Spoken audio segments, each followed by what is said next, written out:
Everyone, thank you for dedicating half an hour of your valuable time to spending a little bit of time with us.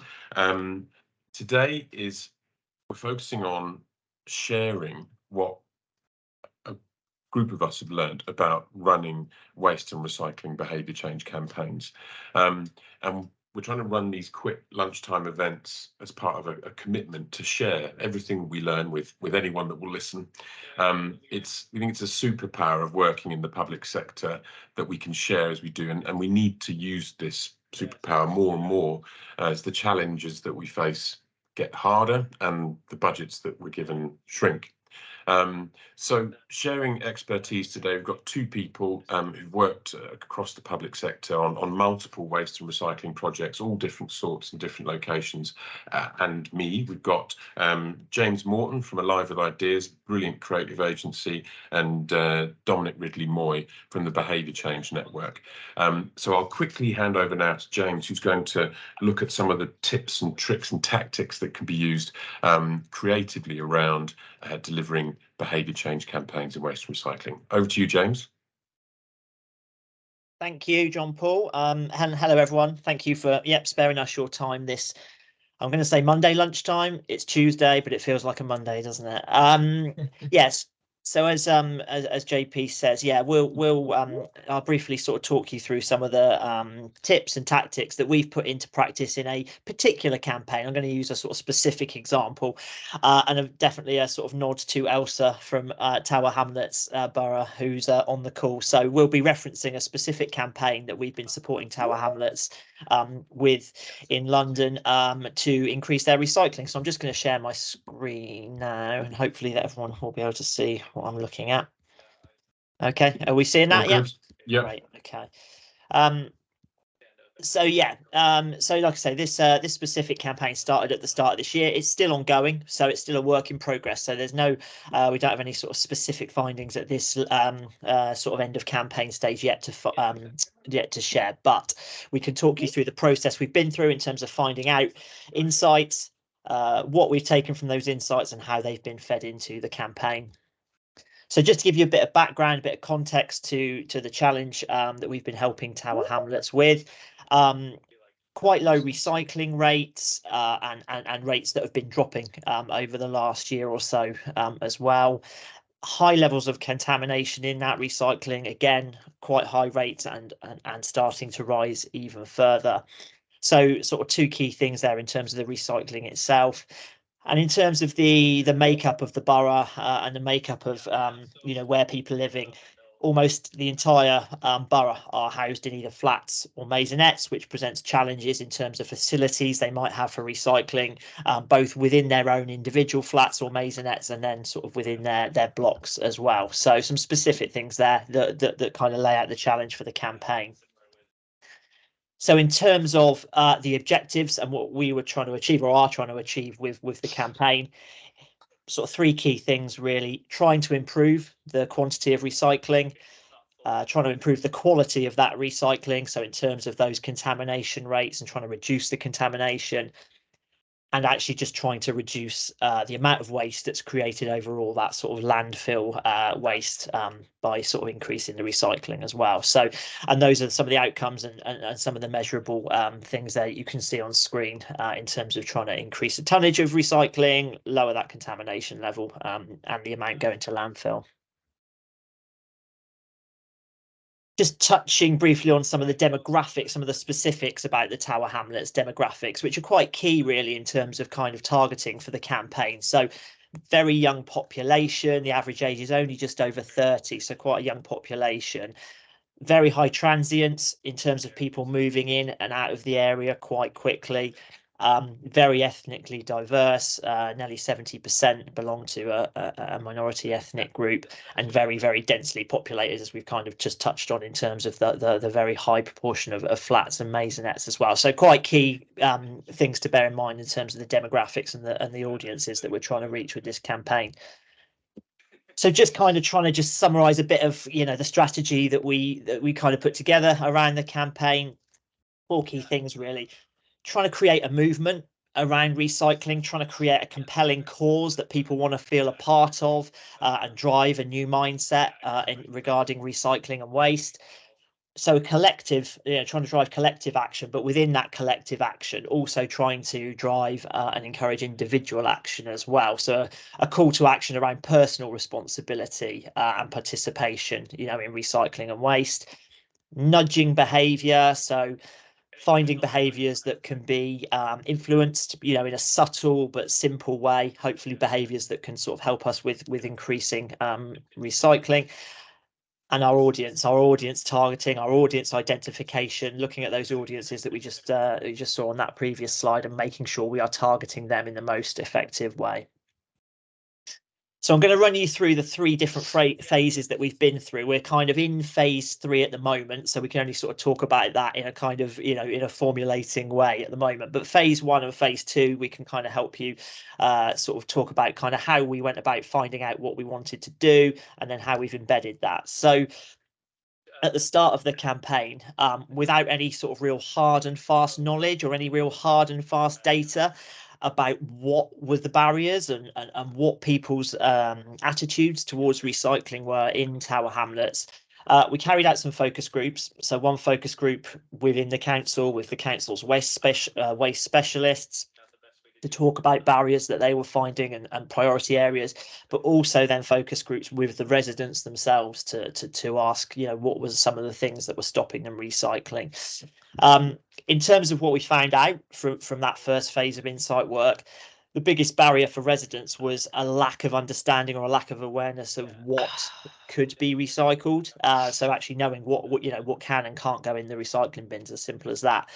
And we also found out that residents aren't likely to go out of their way to find that information either. So the council wanted to focus on education around recycling and the right things that can go in recycling bins. So in terms of embedding those findings, it was very much around a positive focus around that, and focusing on the things that can be recycled. So educating and informing people what can be recycled, and doing that in a number of ways. So through some very targeted advertising, digital advertising, focusing on some of those demographics, those age groups, the geography, some of those people that we referred to earlier.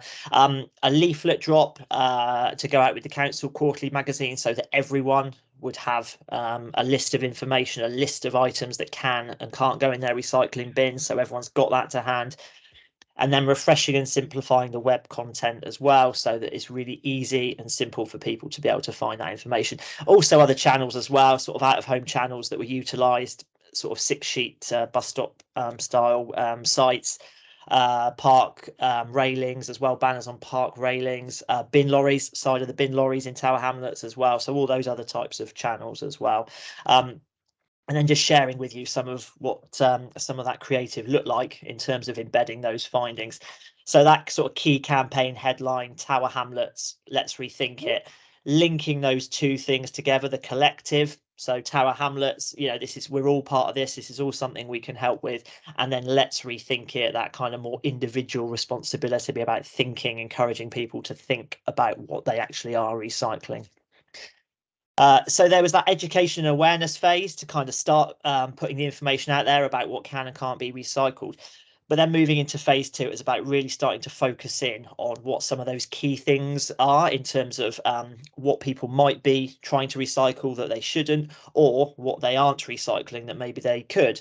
So we carried out a survey, an online survey, to test the knowledge of people in Tower Hamlets around what they are recycling and what they think could be recycled, and also some of the attitudes to recycling. And the biggest things we found, actually the biggest contaminant in recycling is food waste, people throwing food in their recycling bin when they shouldn't. And the biggest unknown, actually, where people didn't think they could recycle it, but actually they can, was found to be aerosols. So we were able to focus our messaging in for the second phase, right in on those 2 key things that we found from the online survey. So educating people that food shouldn't go in recycling, and that actually you can recycle empty aerosols as well. So really starting to focus the message then right in during phase 2. And then phase 3, as I say, this is the phase that we're kind of currently in. So it's kind of a little bit more, we're sort of exploring different things at the moment. But what we're going to be doing is what we have just recently done, actually, it's just finished, is we're doing a further survey to retest that knowledge about recycling to see if there's been an impact with the communications and the creative that's been going out. Has it changed people's knowledge of what they can and can't recycle? Has it changed attitudes at all? And then actually in terms of the creative, then a couple of other bits that we've sort of found out from earlier on in the focus groups, the messages around trust, trying to increase the trust in residents that actually their recycling does get taken to, recycling sites and doesn't just get mixed in with waste or other things. And then also keeping motivation there. So thanking people for doing the right things, some social norming messaging around other people doing things. And then the creative that I'm going to show you is just very sort of draft at this stage. But just to show, again, as I say, just sort of thank you type messaging to keep people motivated and sort of showing, the recycling process playing out. That is a real whistle stop tour of kind of what we've done, of how it all started and what we've been doing, but hopefully it's useful to see kind of how we've taken sort of some of that initial information that we had, built on it with insight, and then embedded that insight into the campaign messaging and creative. Thank you, James, and thank you to Elsa and Daniela from Tower Hamlets. In terms of having a good team to work with and being able to then apply a whole range of different principles, thought it'd be useful for you to see what things actually look like in practice. It's also very useful to go to the sort of theoretical level about what's actually going on in people's minds, and the science in a way of creating sustainable habits, which is really what we're in the business of doing. So that's why we've got Dominic Ridley-Moy from the Behaviour Change Network here today. He's an expert in behavioural science, behaviour change theory, and has quite a lot of experience working in with different councils across the country. So Dominic, could you tell us a little bit about establishing sustainable habits? Yeah, so I'm just going to hopefully share my screen. So hopefully that's sharing okay. So so my name's Dominic Ridley-Moy and I run the Behaviour Change Network, also heavily involved with CIPR. And basically, I kind of work with organisations to embed behaviour change principles in their kind of campaigns and through training and workshops. And I'm just going to talk a little bit, we're going to go back to basics first about sort of how you kind of define behaviours. And I spend quite a lot of time in the sort of littering and recycling space. So just a few principles and things to bear in mind. And then I'll just talk a little bit about habits before handing back to John Paul, who's going to carry on the conversation around habits. So James has already talked a bit about the kind of approach to sort of recycling campaigns. So it's a fairly kind of standard approach in terms of how you kind of measure activity, having a survey to do your baseline, but also thinking about how you can have workshops internally and externally as well to really get to the bottom of the problem and what's happening or not happening as the case may be. So if you haven't come across this, or if you have, do always take the time. So for me, this is the framework I like to use. It's called COMBI, developed by some academics in UCL back in 2011. And it brings together something like 19 different behavioural frameworks. So we can be pretty convinced that in terms of what humans know about this sort of behaviour change, that what we currently know as a species, the answer is somewhere in here for the sort of problems that we encounter. So things like recycling, littering, climate change, a whole host of different things that we find out there. So capability is very much around things like knowledge, awareness, are we capable, opportunity.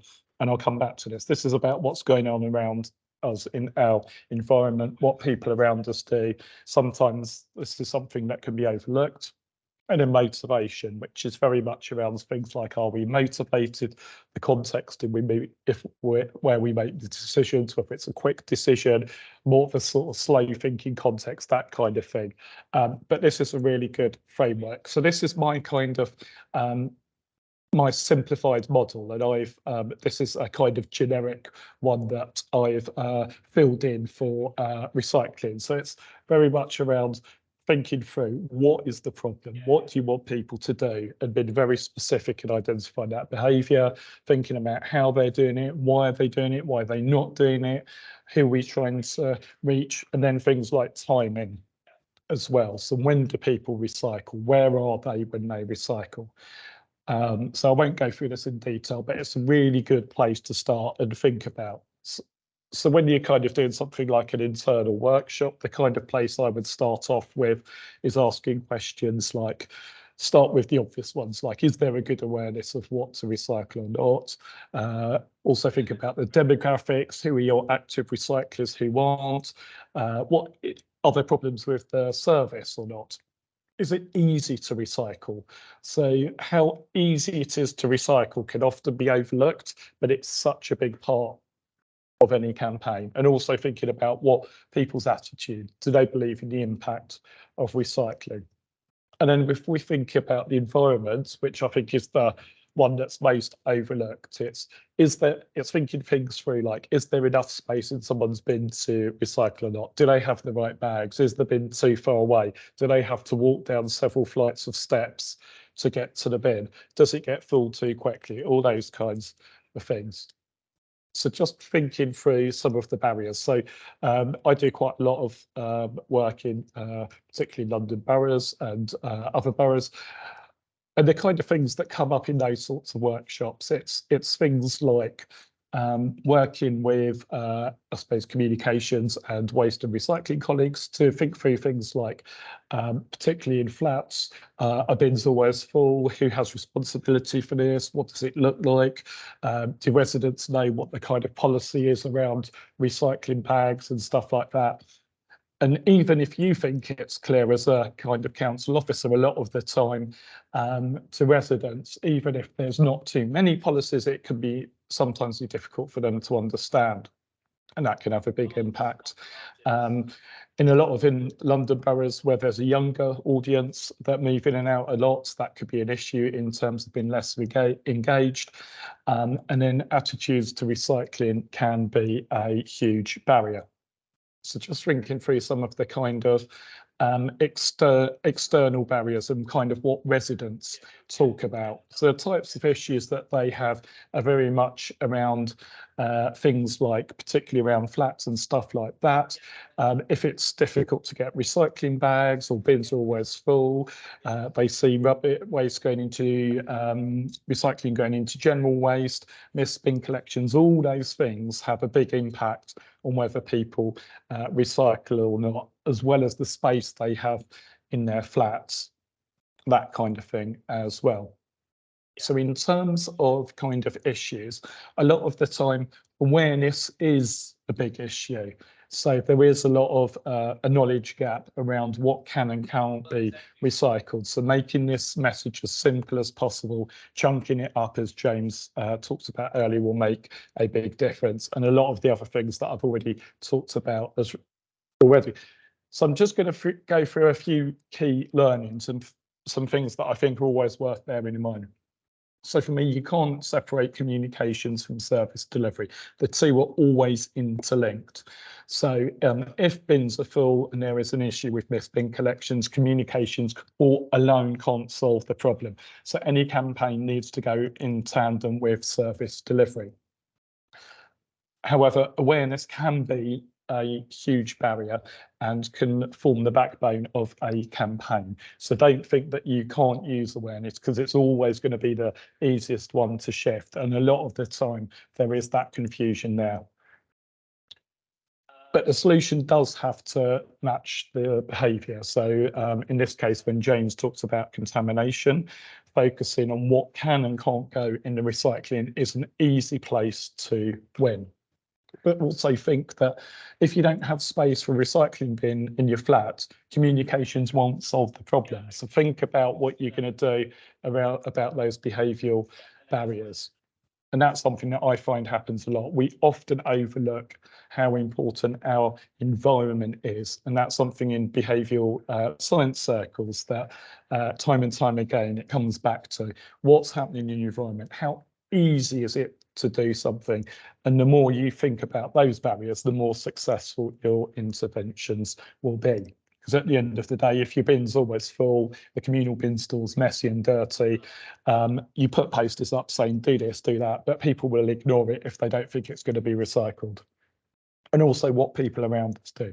We're really motivated by what our neighbours do, for example, on an estate, and sometimes more so than kind of trusted official figures from the council, for example. So I'm just going to say very quickly, and John Paul's going to bring this to life a bit more, that it takes 66 days to form a habit.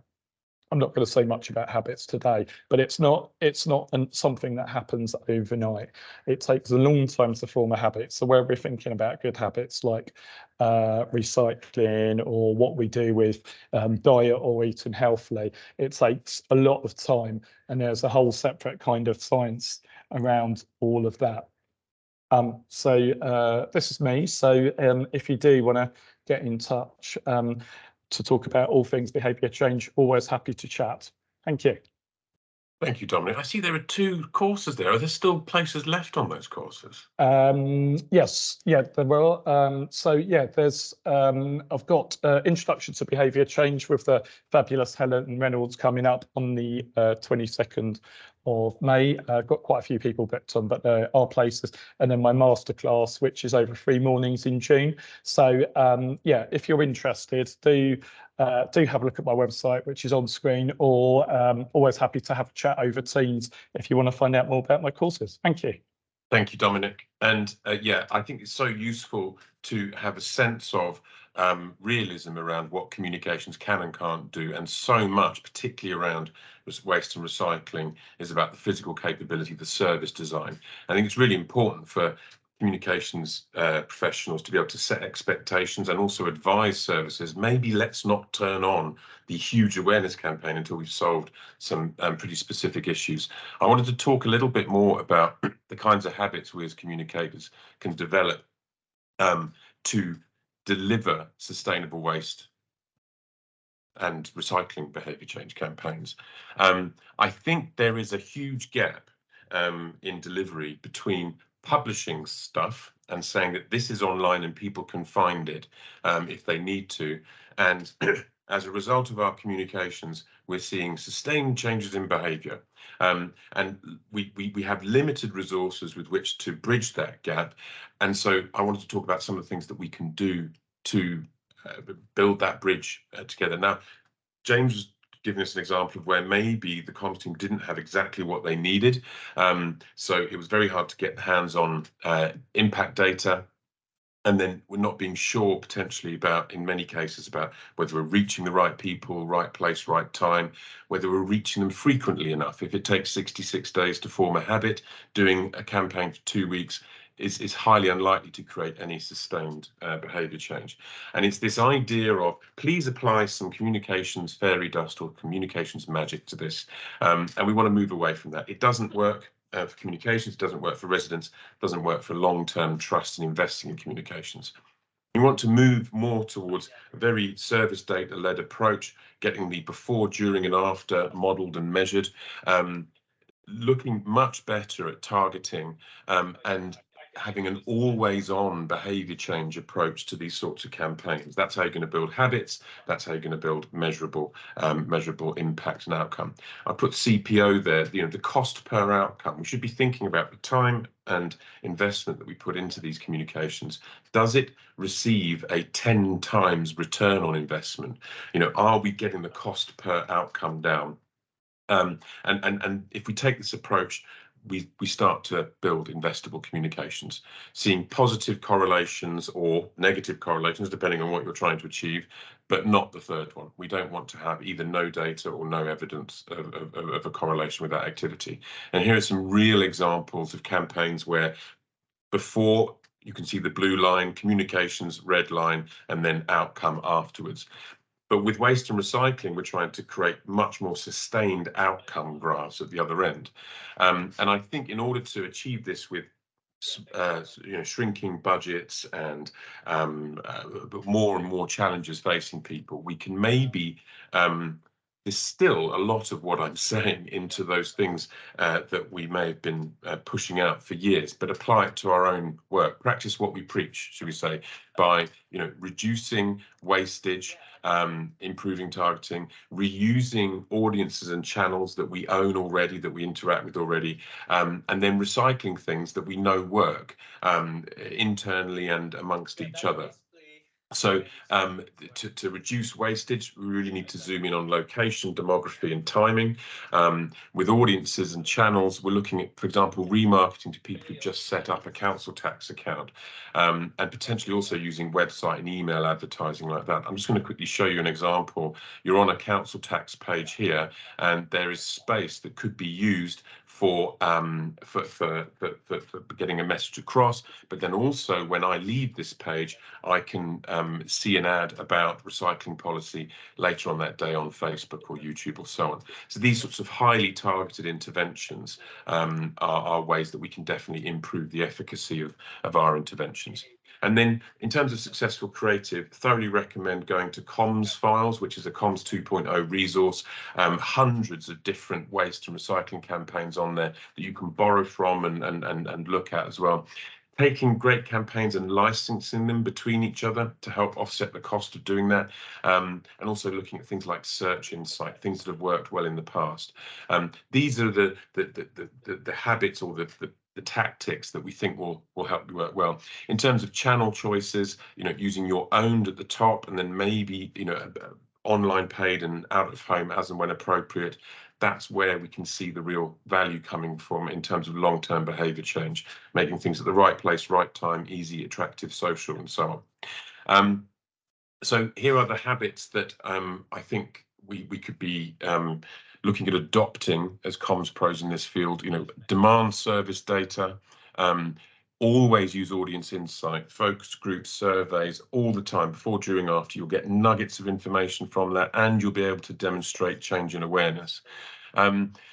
Really do invest in the creatives and tailoring those to specific audiences, translations, things like that. It's a long game doing this, and it's worth having surveys, games, apps as you go to really increase the quality of user experience. Get your website and your email helping you all the time, and then use paid media in very, very targeted ways. So, for example, you'd have always on remarketing to school term dates pages or specific pages that might give you your target audience. We're also developing some things at the moment that might help. For example, through parking, weather, travel apps, we'll be able to deliver triggers on very specific routes to remind people when recycling or when normal waste is going out, and what can and can't go in there. And that's a new network that we're building, where we'll work closely with those routes, route geodata. Also, getting lots of councils chipping together to build things like games, which then could be tailored to your location, which will again improve UX and reduce the cost of delivering those things. And also, we're offering free waste and recycling search insights. So that's we'll look at your geography, and we'll look at what people are typing in around specific themes. So these are things that we're sort of giving to you guys to help you. We will be sharing all the resources from this webinar in the chat, and then after the event. So please click on those links. And yes, does anyone have any questions? I know we've only left a minute for it, but is there anything that's been said there that you'd like clarification on, or any specific challenges that you have that you'd like to talk about? We have a very short window to do it. If you'd just like to pop your hands up. A few seconds. Okay, if not, that's absolutely fine. Thank you so much for attending today. We hope it's been useful. We're trying to do these really condensed, lots of information in a short space of time kind of events. Hope you liked it. Stay in touch. We'll be sending out all these resources afterwards. Hope you have a wonderful rest of day. Thank you very much.